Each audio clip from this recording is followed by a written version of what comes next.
Hello, my name is Calvin Adams, Superintendent of the St. Louis Public School District. I've been superintendent in St. Louis for the last 7 years. This is the first time that we're going to the voters, quite frankly, since 1991, to ask voters to support a 75-cent increase per $100,000 for property, which is about $140,000 a year, about $141 a year.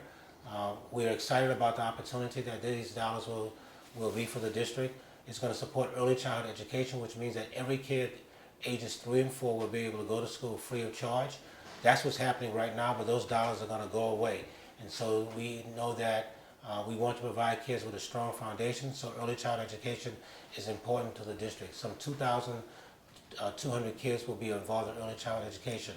The second reason that we are going to the voters and asking for them to support the tax increase, Proposition 1, which is number 2 on the ballot, is that we know that we have a number of students who don't always do well in school. And so our alternative education program will be there to support students who have difficulty remaining in a regular school.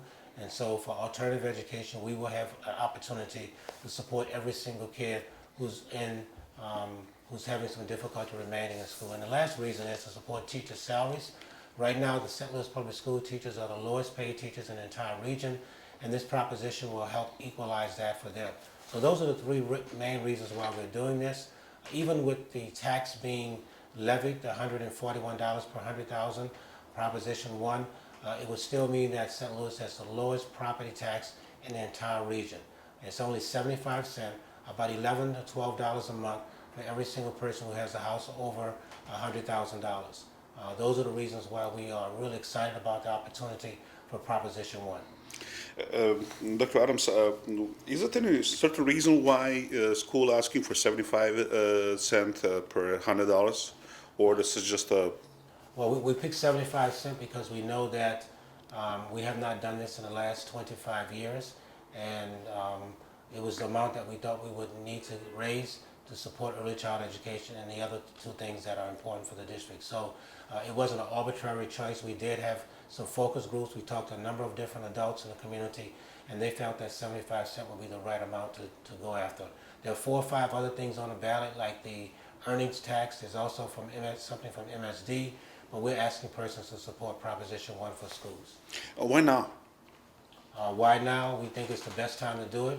The district was unaccredited and had a $66 million deficit, and right now the district is fully accredited. It hasn't been recognized that way by the state, but it's fully accredited, and we reduced the deficit from $66 million to a $20 million surplus.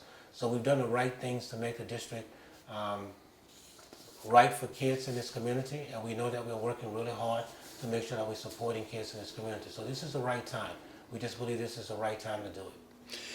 Dr. Adams, last time the school asked for the increase of taxes in 1991. Yes, sir. How you feel about it? I feel that no taxes have occurred for the public school district since 1991, and I feel that at this point in time, the way things are working academically for kids and the kind of programs that we're supporting for kids, this is the best time to look at doing it. The SAB, the State Appointing Board, has been in place for 8 years and has really not asked the voters to do anything in terms of supporting public education in this region. We've closed schools, we've consolidated, we've done all of the kinds of things that the public will want us to do to support kids in this community, and we believe this is the right time to do it. One more time, if you just can mention who's going to benefit from this increase.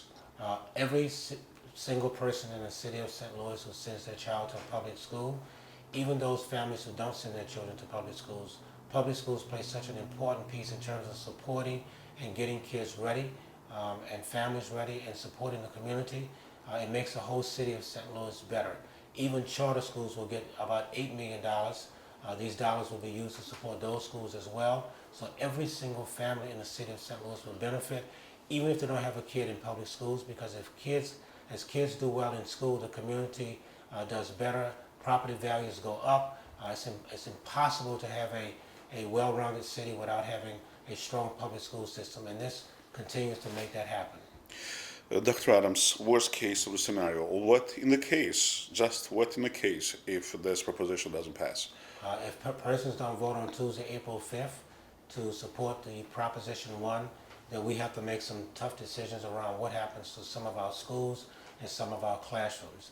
I'm incredibly confident that the voters will support this on April the 5th, but if it doesn't, then we have a plan B, and that plan B obviously is to look at all of the things that we are paying for, and then we have to go about making the kind of reductions that I don't think the community wants and I don't think we want, and our kids deserve better than voters saying no. We believe voters are going to say yes on April the 5th. So please vote on April 5th, and please vote for this proposition for good future of the students and the school system. Dr. Adams, thank you very much for your time. Thank you very, very, very much for having me on. Thank you, sir.